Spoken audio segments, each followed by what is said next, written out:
Alrighty, it's time for us to finish this right here quilt. Ow, that pen did not feel good. And see what size it is and everything. So let's get started on it.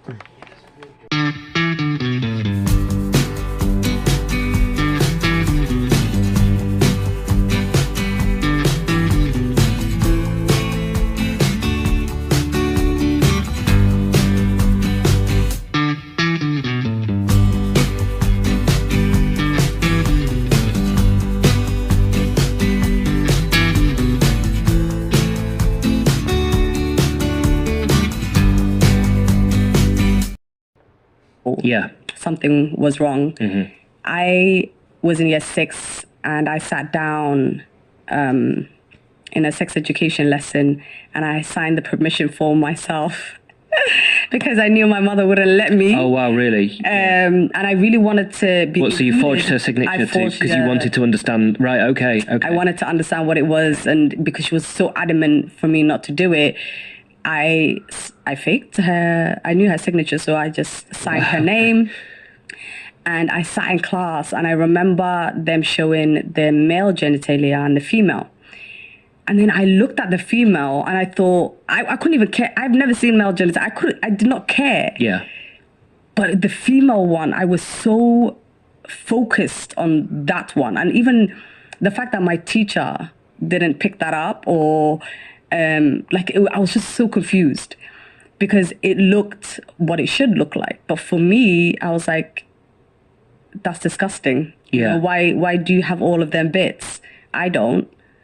You know, that's what what was considered dirty and unattractive or just not good. So I was like, every bad thing that was said about the Western world, I believed in that moment because I thought, they're so unclean. Right.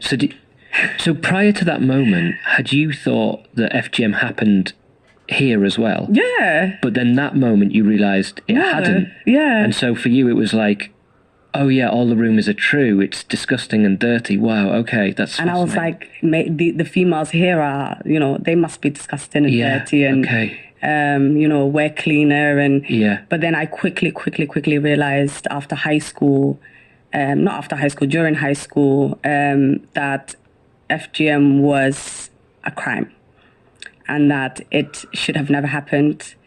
And I think when I found that out, I realized, it's not that I realized, I think all the insecurities came flooding in, you know, knowing that this doesn't happen to everybody, knowing that this was wrong from the beginning. And even though as kids we knew it was wrong because it was painful.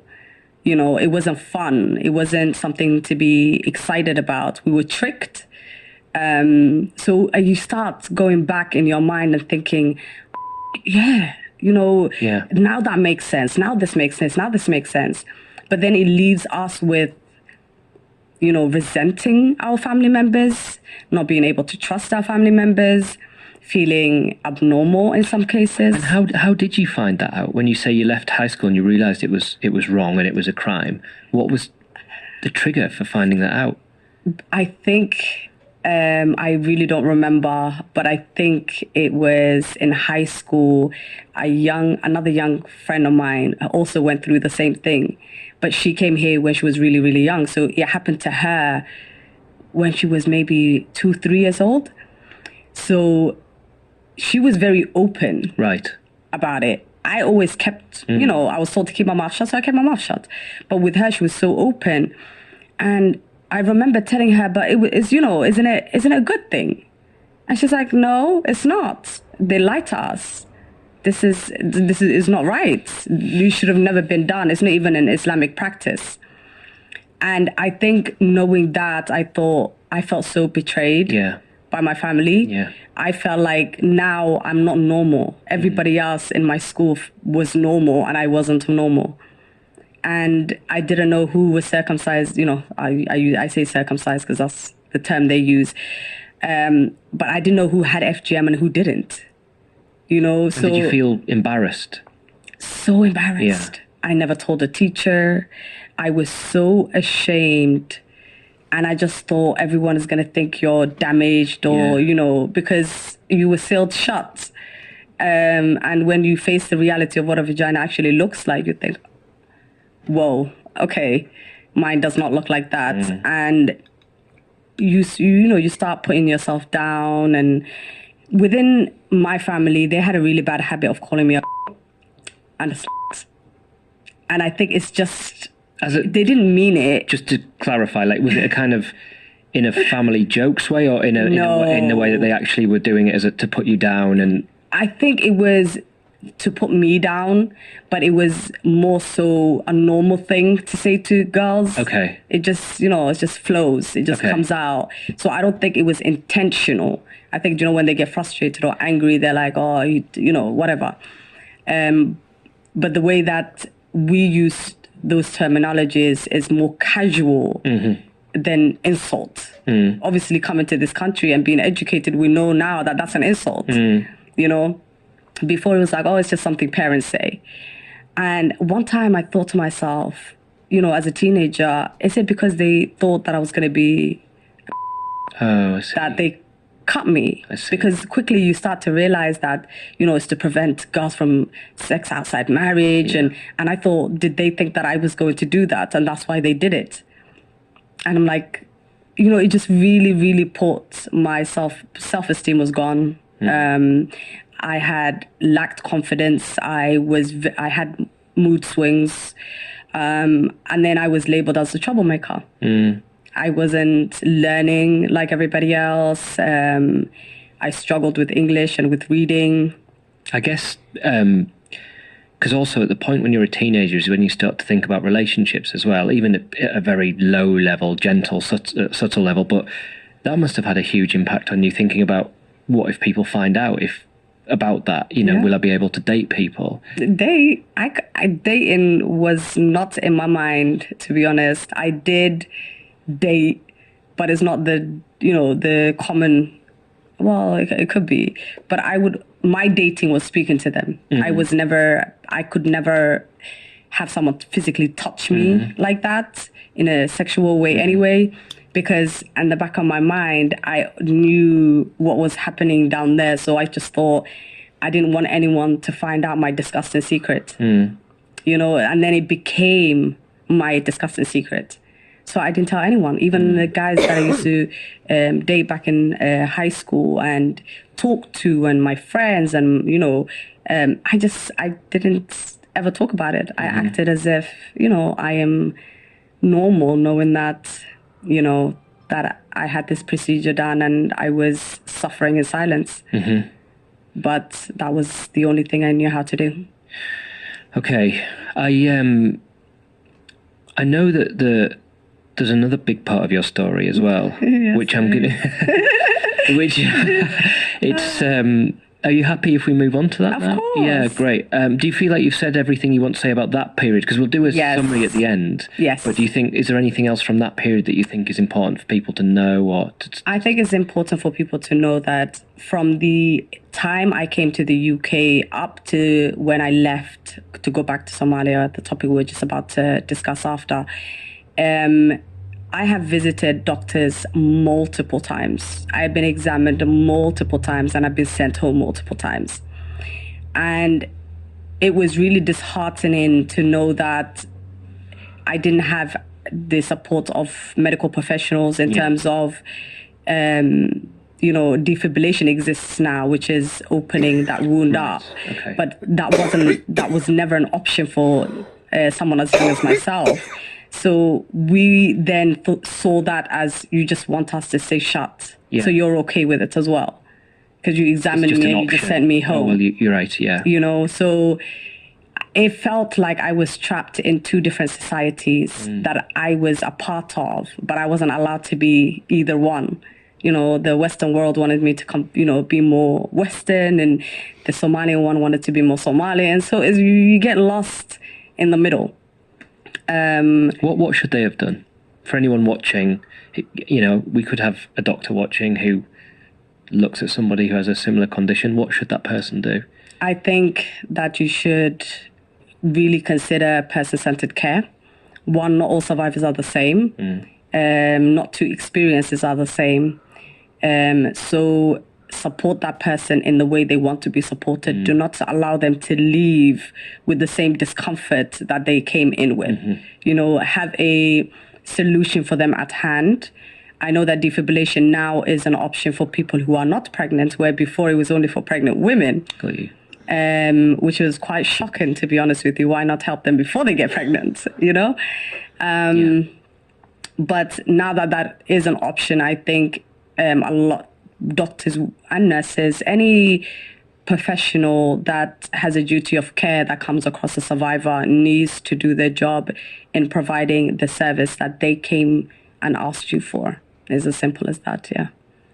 Very clear and understandable. I hope so. It doesn't sound like rocket science, does it? No, it doesn't. It's sort of amazing that was never an option that was given to you, even for somebody to say, are you okay with all that? Yeah. Just to ask you if, okay.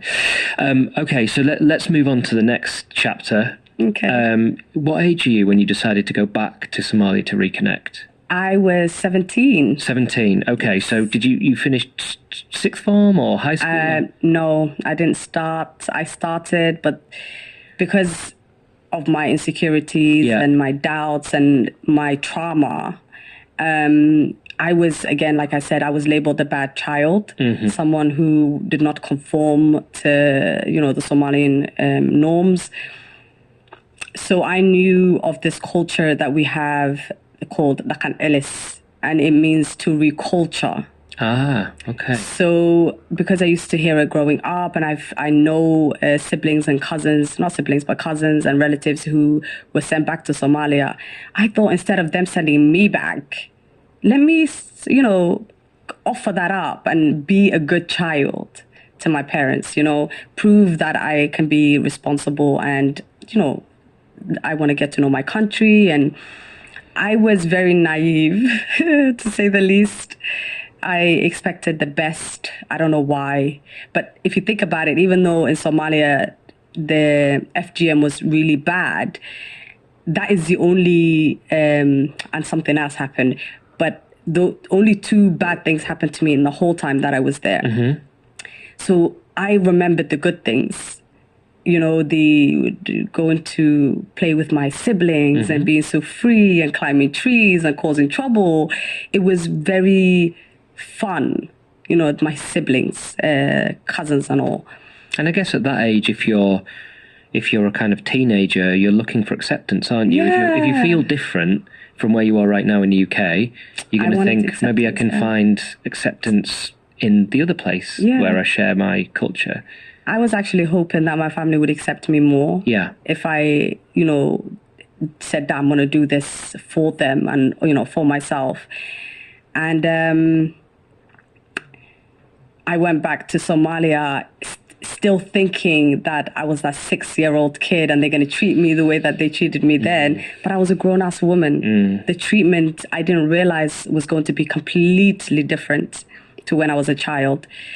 So I told my mother that's what I wanted to do. At first, she was really, really concerned because Al-Shabaab was there and they ruled majority of the country. Just for anyone who might not know, can you explain what they are? Al-Shabaab is a terrorist organization quite similar to ISIS and Al-Qaeda. They are very, very dangerous and very, very, very ruthless. I don't know if I can say it, but I can't stand them. But when I left here and my mom was trying to explain that, I thought, my people can't do this.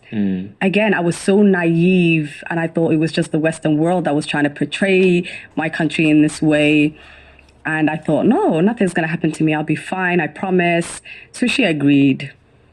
I think majority of my family were very grateful that I had, suggested Dhaqan Elis, the reculturing. And was this, while you've been living in the UK and growing up in the UK, had you been going back for summers or visits? Or was this like so this was just after a decade away, coming back, reconnecting with the aunties and all those people? The land, yeah. Wow, okay. Yeah. And my mom booked our flight. We went to Dubai, spent 2 weeks there.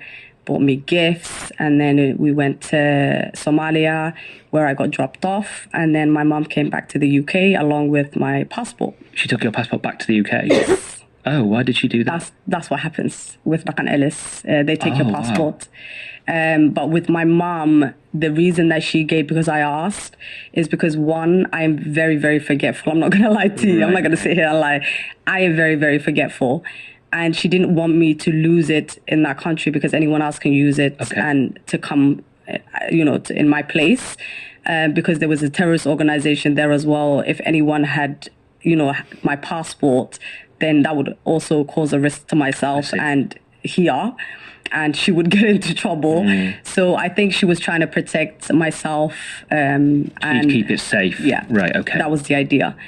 And then I was handed over to my auntie, who's also called Shamsa.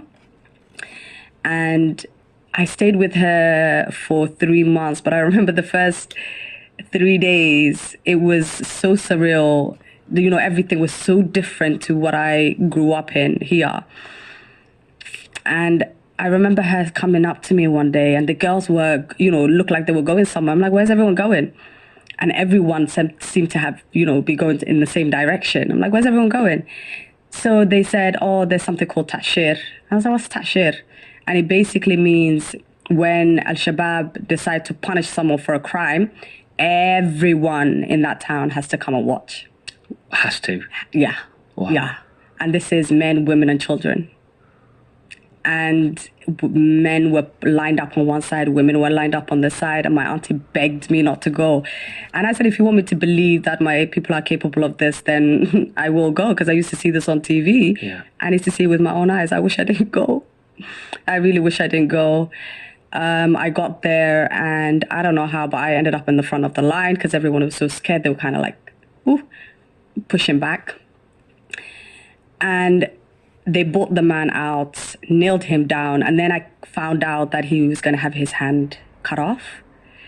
And there were men wearing balaclavas, and they stretched out his hand, took a large machete, and they literally, I think with 3 cuts, they completely severed his hand. Oh, God. And then they took the middle finger whilst everybody's chanting Allahu Akbar and just waved it across. And these are little babies and little kids running around and watching this as well, teenagers, young people. And they waved it around across the men's section, and then they gave it to the women, and then the women waved it right past me. And the other women, his mother was forced to watch as well. Oh, God. And she collapsed. And then they bought a jar that contained like boiling hot oil. And they took his hand that was just severed, and they put it in the oil, took it out quickly, and then he passed out. His arm that was severed. Yeah. So they did not the severed hand, but his actual wrist. The wrist. Yeah, the hand was severed, but the wrist that was bleeding. To like cauterize it. Yeah, like almost. That's what it seemed like to me. And then they wrapped it really quickly, and then because he passed out, they kind of dragged him out of there. And I remember my cousin, whilst they were chanting Allahu Akbar, I was just in utter shock and disbelief. And she was like, you need to say it. And I said, what? And she goes, you need to say Allahu Akbar. I said, I will not say that, because I'm not using the name of God, especially one that I know is peaceful. And for this, I said, no, I'm not going to do that, because by then I've been educated on terrorism and also Islam. And I said, I'm not going to do it. And she goes, okay. So I kind of like moved my mouth so that they would think. Because she said to me, if I don't, then they can whip me. They had this really long whip and guns and things. So they were like, they're going to either beat you up or whip you if you don't say it. So I started moving my mouth, went back to my auntie's house, and I cried. I was terrified of everyone, including my own family, because I thought, are you? Obviously they weren't, but when something is normal, it's everyone accepts it. So I didn't know who was who and what was what. But again, I trusted my auntie. This wasn't the FGM was my father's mother's side. So it was my father's side. Right. This particular family was my mother's side, who've never wronged me in their lives. So I trusted them. But were you saying to them that was awful, or were you scared to express that you thought? No, I told that. Right. One thing about me is I always express myself, unless I was in danger. Okay. But I was like, this is horrific. Why would they do this? And she was like, you need to stay low. You know, if they find out you're a British citizen, that can really harm you. Oh, wow. They can even kidnap you, because they were kidnapping girls at the time. So there were quite a lot of girls at risk. So I think 3 months into it, I get a call from my mom, and she's like, oh, my brother in another city wants to come visit you, and he wants to take you to that family. Because my mom didn't have any brothers and sisters that were the same mom and dad. So it's either from her mom's side or from her dad's side. Got you. And I was with my aunties from my mom's dad's side. And my uncle from my mom's side was coming to pick me up. So he came, and he was lovely at first, and he picked me up, and he took me to a small city called Marca. The whole entire journey from where I lived, Bulabur, to Marca was it was a very long journey. I think it was 2 nights or something like that. It was a very, very long journey, and it was by car. And we had to stay in different people's houses as a rest stop. And then I was taken to Marca. But again, during that journey, I was treated like a princess. Right. You know, I was given everything I asked for. I was being taken into farms, fruit farms, which are absolutely incredible.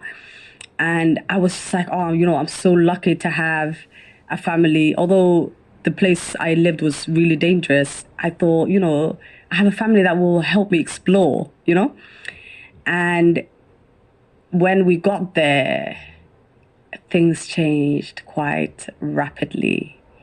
I think everyone had their own plans in mind for my coming. And there was really horrible intentions behind him coming to pick me up. Okay, so do you think that the intentions were there from the beginning? Yeah. It was planned? Most definitely. Okay, right, well, let's get into that. You'd got there. Presumably at that point you were thinking, okay, this is good. This is nice. I've had this nice couple of days experience with the family. You arrive at this house, and then what's the point where you realise, okay, I'm not sure about this? He comes to me one day and he's like, my uncle. Your uncle, yes. After being there for a week, he comes to me and he's like, Shamsa, I really think it would be beneficial for you to think about marriage. And I said to him, I have no intentions of getting married. That's not why I came here. That's not what I want to do. So I thought saying no would have been enough. Yeah. And at first he left it, and then he just continuously, almost every single day, just making small suggestions. And then the suggestions kind of turned into, firm suggestions. It was a lot more firmer. And his tone has changed, and he became very, very scary to me. I saw red flags. Wow.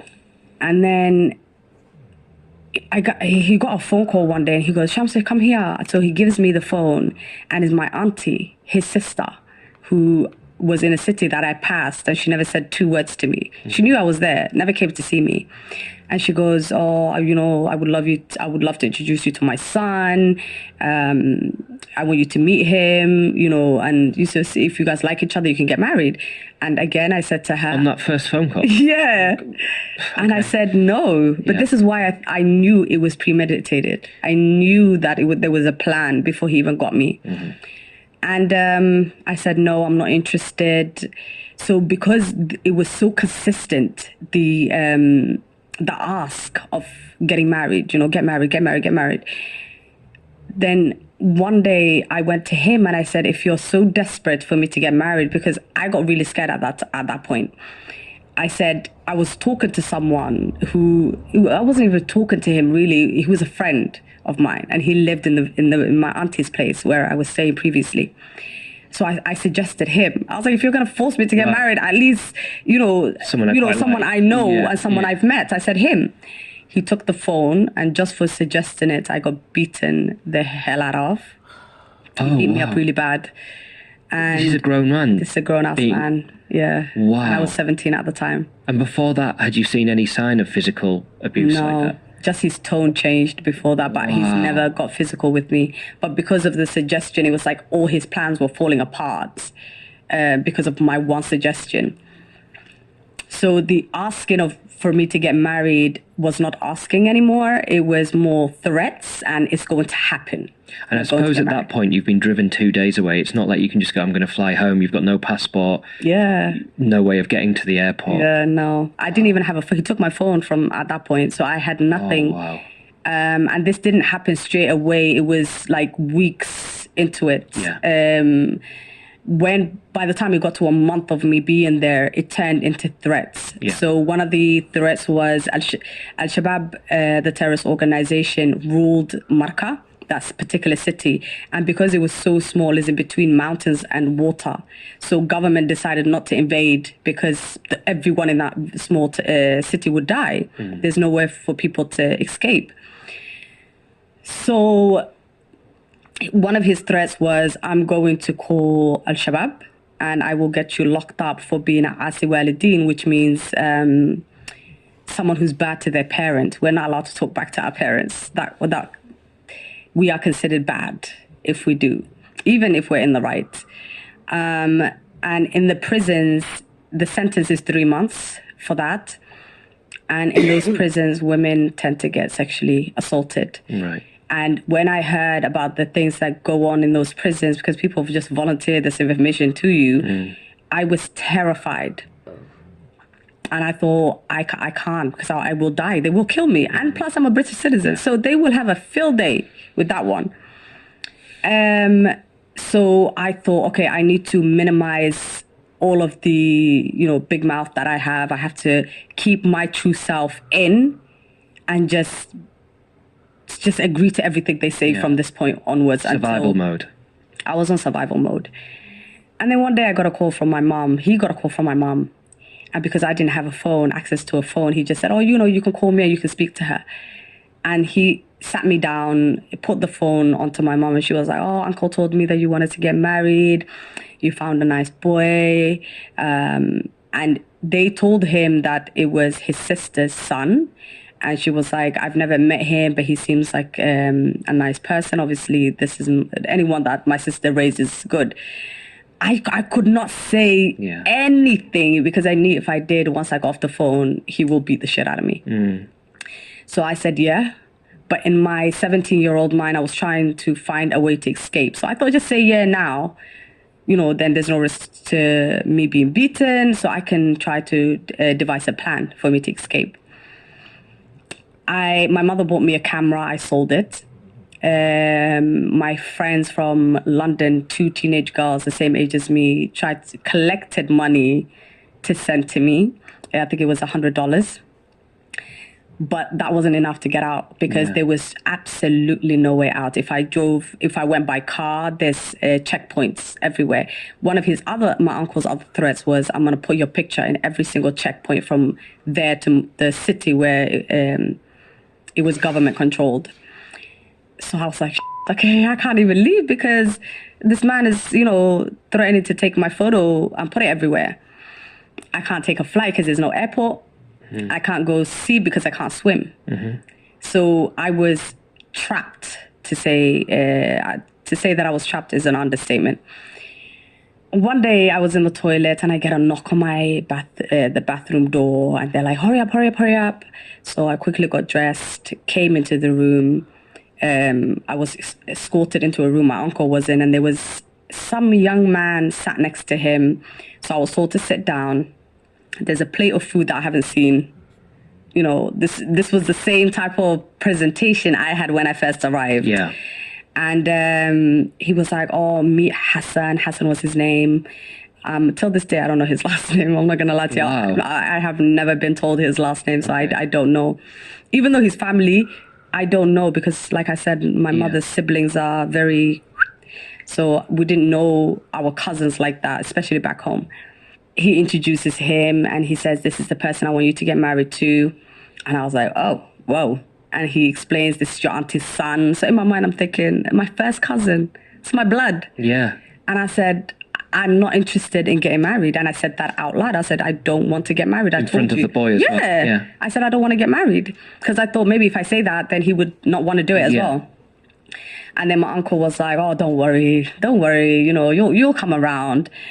And I thought, okay, like this is actually getting serious now. Like because did getting married mean staying there forever in their houses? Is either that or I think they had hoped that I would bring him here. I see, right. Because I carry a British passport and that's very valuable back in Somalia.